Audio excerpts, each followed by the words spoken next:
ನಮಸ್ತೆ ಮಕ್ಕಳ, welcome back to my channel. ಇವತ್ತು ನಾವು 2ನೇ ತರಗತಿಯ ಪಾಠ 3 ಗದ್ಯ ಭಾಗದಲ್ಲಿರುವಂತಹ ಗೆಳೆತನ ಇದಕ್ಕೆ ಸಂಬಂಧಪಟ್ಟಂತಹ ಎಲ್ಲ ಅಭ್ಯಾಸ ಪ್ರಶ್ನೋತ್ತರಗಳನ್ನ ಈಗ ನೋಡ್ತಾ ಹೋಗೋಣ ಮಕ್ಕಳ. ನೋಡಿ, ಅಭ್ಯಾಸದಲ್ಲಿರುವಂತಹ ಫಸ್ಟ್ ಹೆಡ್ಡಿಂಗು, ಈ ಪ್ರಶ್ನೆಗಳಿಗೆ ಒಂದು ವಾಕ್ಯದಲ್ಲಿ ಉತ್ತರ ಬರೆ ಅಂತ ಕೊಟ್ಟಿದ್ದಾರೆ. ಇದರಲ್ಲಿ ಪ್ರಶ್ನೆ 1, ಯಾರು ಯಾರು ಒಳ್ಳೆಯ ಗೆಳೆಯರಾಗಿದ್ದರು? ಉತ್ತರ: ಒಂಟೆ ಮತ್ತು ಕುದುರೆ ಒಳ್ಳೆಯ ಗೆಳೆಯರಾಗಿದ್ದರು. ಯಾರ್ಯಾರು ಮಕ್ಕಳ? ಒಂಟೆ ಮತ್ತು ಕುದುರೆ ಒಳ್ಳೆಯ ಗೆಳೆಯರಾಗಿದ್ದರು. ನೆಕ್ಸ್ಟ್ ನೋಡಿ ಮಕ್ಕಳ, ಪ್ರಶ್ನೆ 2, ಓಟದ ಸ್ಪರ್ಧೆಗೆ ಗೆಳೆಯರು ಯಾರನ್ನು ತೀರ್ಪುಗಾರರನ್ನಾಗಿ ನೇಮಿಸಿದವು?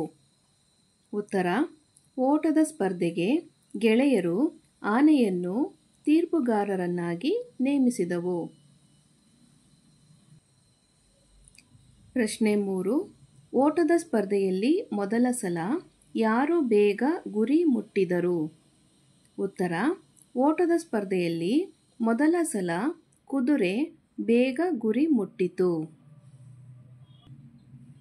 ಪ್ರಶ್ನೆ 4 ಮಕ್ಕಳ, ಆನೆಯು 2ನೇ ಸಲ ಓಟದ ಆಟವನ್ನು ಎಲ್ಲಿ ಏರ್ಪಡಿಸಿತು?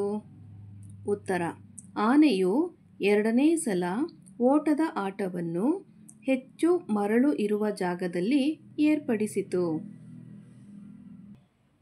ನೆಕ್ಸ್ಟ್ ಹೆಡ್ಡಿಂಗ್ ನೋಡಿ ಮಕ್ಕಳ, ಈ ಮಾತನ್ನು ಯಾರು ಯಾರಿಗೆ ಹೇಳಿದರು? ಮೊದಲನೇದಾಗಿ, ನಾವಿಬ್ಬರೂ ಸಮಾನರು ಅಲ್ಲವೇ? ಯಾರು ಹೇಳಿದರು? ಈ ಮಾತನ್ನು ಒಂಟೆ ಹೇಳಿತು. ಯಾರಿಗೆ ಹೇಳಿದರು? ಕುದುರೆಗೆ ಹೇಳಿತು. ನೆಕ್ಸ್ಟ್ 2ನೇದಾಗಿ ನೋಡಿ ಮಕ್ಕಳ, ಆನೆಯಣ್ಣ ಅಲ್ಲಿದ್ದಾನೆ, ಅವನನ್ನೇ ಕೇಳೋಣ ಬಾ. ಯಾರು ಹೇಳಿದರು? ಈ ಮಾತನ್ನು ಕುದುರೆ ಹೇಳಿತು. ಯಾರಿಗೆ ಹೇಳಿದರು? ಒಂಟೆಗೆ ಹೇಳಿತು. ಈ ಮಾತನ್ನ ಕುದುರೆ ಒಂಟೆಗೆ ಹೇಳಿತು. ನೆಕ್ಸ್ಟ್ ನೋಡಿ ಮಕ್ಕಳ, 3ನೇದಾಗಿ, ಪ್ರತಿಯೊಬ್ಬರಲ್ಲಿಯೂ ಅವರದೇ ಆದ ವಿಶೇಷತೆ ಇರುತ್ತದೆ. ಯಾರು ಹೇಳಿದರು? ಈ ಮಾತನ್ನು ಆನೆಯು ಹೇಳಿತು. ಯಾರಿಗೆ ಹೇಳಿದರು? ಈ ಮಾತನ್ನು ಒಂಟೆ ಮತ್ತು ಕುದುರೆಗೆ ಹೇಳಿತು. ನೆಕ್ಸ್ಟ್ ಹೆಡ್ಡಿಂಗ್ ನೋಡಿ ಮಕ್ಕಳ, ಪಾಠದಲ್ಲಿ ಒತ್ತಕ್ಷರವಿರುವ ಪದಗಳನ್ನು ಗುರುತಿಸಿ ಖಾಲಿ ಜಾಗದಲ್ಲಿ ಬರೆಯಿರಿ. ಒತ್ತಕ್ಷರ ಇರುವಂಥ ಪದಗಳನ್ನ ಇಲ್ಲಿ ಬರಿಬೇಕು ಮಕ್ಕಳ. ನೋಡಿ, ನಮ್ಮಿಬ್ಬರಲ್ಲಿ, ಆನೆಯಣ್ಣ, ತಮ್ಮಂದಿರ, ಸ್ಪರ್ಧೆ, ಮುಟ್ಟಿತು, ಹೆಮ್ಮೆಯಿಂದ, ತಪ್ಪಿನ, ಸಿದ್ಧ, ಹತ್ತಿರ ಇವೆಲ್ಲವೂ ಸಹ ಒತ್ತಕ್ಷರವಿರುವಂತಹ ಪದಗಳು ಮಕ್ಕಳ. ನೆಕ್ಸ್ಟ್ ಹೆಡ್ಡಿಂಗ್ ನೋಡಿ, ಕೊಟ್ಟಿರುವ ಅಕ್ಷರಗಳನ್ನು ಸ್ಪಷ್ಟವಾಗಿ ಉಚ್ಚರಿಸಿ. ಓಕೆನಾ? ಈ, ಐ, ಔ, ಖ, ಘ, ಶ, ಜ್ಞ, ಛ, ಶ, ಣ, ಝ, ಞ, ಠ, ಢ, ಫ ಈ ರೀತಿಯಾಗಿ ಸ್ಪಷ್ಟವಾಗಿ ಓದಬೇಕು ಮಕ್ಕಳ. ನೆಕ್ಸ್ಟ್ ಹೆಡ್ಡಿಂಗ್ ನೋಡಿ, ಕೊಟ್ಟಿರುವ ಅಕ್ಷರಗಳನ್ನು ಸರಿಯಾಗಿ ಜೋಡಿಸಿ ಬರೆಯಿರಿ. ಇಲ್ಲಿ ಅಕ್ಷರಗಳನ್ನ ಉಲ್ಟಾ ಪಲ್ಟಾ ಕೊಟ್ಟಿದ್ದಾರೆ ಮಕ್ಕಳ, ನಾವು ಅದನ್ನು ಸರಿ ಮಾಡಿ ಬರೆಯುವಂಥದ್ದು. ಓಕೆನಾ? ಮೊದಲನೇದಾಗಿ, ರೇ ಕು ದು, ಇದಕ್ಕೆ ಸರಿಯಾದ ಉತ್ತರ ಕುದುರೆ, ಕುದುರೆ. 2ನೇದಾಗಿ, ಲ ಸ ಹೆ, ಇದಕ್ಕೆ ಸರಿಯಾದ ಉತ್ತರ ಸಲಹೆ.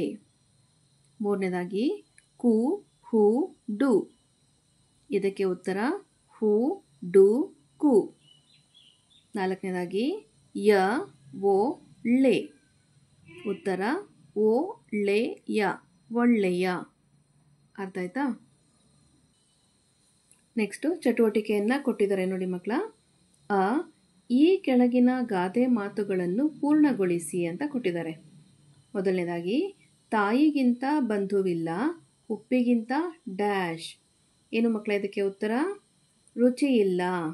ತಾಯಿಗಿಂತ ಬಂಧುವಿಲ್ಲ, ಉಪ್ಪಿಗಿಂತ ರುಚಿ ಇಲ್ಲ. ಓಕೆನಾ? ಎರಡನೇದಾಗಿ ಮೂರ್ತಿ ಚಿಕ್ಕದಾದರೂ ಕೀರ್ತಿ ಡ್ಯಾಶ್.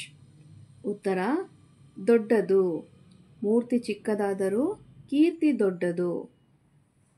ನೆಕ್ಸ್ಟ್ ರೀಡಿಂಗ್ ನೋಡಿ ಮಕ್ಕಳ. ಕೆಳಗಿನ ವೃತ್ತದಲ್ಲಿರುವ ಅಕ್ಷರಗಳ ಸಹಾಯದಿಂದ ಖಾಲಿ ಜಾಗದಲ್ಲಿ ಪದಗಳನ್ನು ರಚಿಸಿ. ನೋಡಿ, ಇಲ್ಲಿ ಈ ರೀತಿಯಾಗಿ ಒಂದು ವೃತ್ತಾಕಾರದಲ್ಲಿ ಅಕ್ಷರಗಳನ್ನ ಕೊಟ್ಟಿದ್ದಾರೆ ಮಕ್ಕಳ. ಈ ವೃತ್ತದಲ್ಲಿರುವಂಥ ಅಕ್ಷರಗಳನ್ನ ಉಪಯೋಗಿಸ್ಕೊಂಡು ಪದಗಳನ್ನ ರಚನೆ ಮಾಡಿ ನೋಡಿ, ಇಲ್ಲಿ ಕೆಳಗಡೆ ಇರುವಂತಹ ಜಾಗದಲ್ಲಿ ನಾವು ಬರೀಬೇಕು.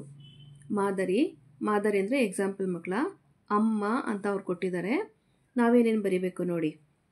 ಅಕ್ಕ, ಅಪ್ಪ, ಅಯ್ಯ, ಅಣ್ಣ, ಅವ್ವ, ಅಜ್ಜ ಹಾಗೂ ಅಜ್ಜಿ. ನೆಕ್ಸ್ಟ್ ಹೆಡ್ಡಿಂಗ್ ನೋಡಿ ಮಕ್ಕಳ. ಮರದಲ್ಲಿರುವ ಪದಗಳನ್ನು ಕೆಳಗೆ ಖಾಲಿ ಜಾಗದಲ್ಲಿ ಹೇಳುತ್ತಾ ಬರೀರಿ. ಇಲ್ಲೇನು ಮಾಡಿದರೆ ಆಲ್ರೆಡಿ ಪದಗಳನ್ನೇ ಇಲ್ಲಿ ಕೊಟ್ಟಿದ್ದಾರೆ ಮಕ್ಕಳ. ಇಲ್ಲಿರುವಂಥ ಪದಗಳನ್ನ ಕೆಳಗಡೆ ಖಾಲಿ ಜಾಗದಲ್ಲಿ ನಾವು ಬರಿತಾ ಹೋಗಬೇಕು. ಮಾದರಿ ನೋಡಿ, ಎಕ್ಸಾಂಪಲ್ ಇದು ಚಂದ್ರ, ಅರಣ್ಯ ಇವೆರಡನ್ನೂ ಅವ್ರು ಕೊಟ್ಟಿದ್ದಾರೆ ಮಕ್ಕಳ. ನಾವು ನೆಕ್ಸ್ಟು ಇಲ್ಲಿರುವಂತಹ ಬಾಕಿ ಪದಗಳನ್ನ ಬರಿತಾ ಹೋಗೋಣ. ನೋಡಿ, ಸೂರ್ಯ, ಅಂತ್ಯ, ಪ್ರಾಣಿ, ಅಕ್ಷರ, ಪಕ್ಷಿ, ಹೆಮ್ಮೆ, ರೈತ ಹಾಗೂ ಸ್ಪರ್ಧೆ. ಈ ರೀತಿಯಾಗಿ ಬರಿಬೇಕು ಮಕ್ಕಳ. ಇಲ್ಲಿಗೆ ಗೆಳೆತನ ಗದ್ಯ ಭಾಗಕ್ಕೆ ಸಂಬಂಧಪಟ್ಟಂತಹ ಎಲ್ಲ ಪ್ರಶ್ನೋತ್ತರಗಳು ಹಾಗೂ ಚಟುವಟಿಕೆಗಳು ಮುಗಿದಿದೆ ಮಕ್ಕಳ. ಈ ಒಂದು ವಿಡಿಯೋ ನಿಮಗೆ ಇಷ್ಟ ಆದಲ್ಲಿ ದಯವಿಟ್ಟು ನಮ್ಮ ಚಾನಲ್ನ ಲೈಕ್ ಮಾಡಿ, ಶೇರ್ ಮಾಡಿ, ಸಬ್ಸ್ಕ್ರೈಬ್ ಮಾಡಿಕೊಂಡು ನಾವು ಹಾಕುವಂಥ ಎಲ್ಲ ವಿಡಿಯೋ ನೋಡ್ತಾ ನಮ್ಮನ್ನು ಎನ್ಕರೇಜ್ ಮಾಡ್ತಾ ಹೋಗಿ ಮಕ್ಕಳ. Thank you for watching. Bye bye.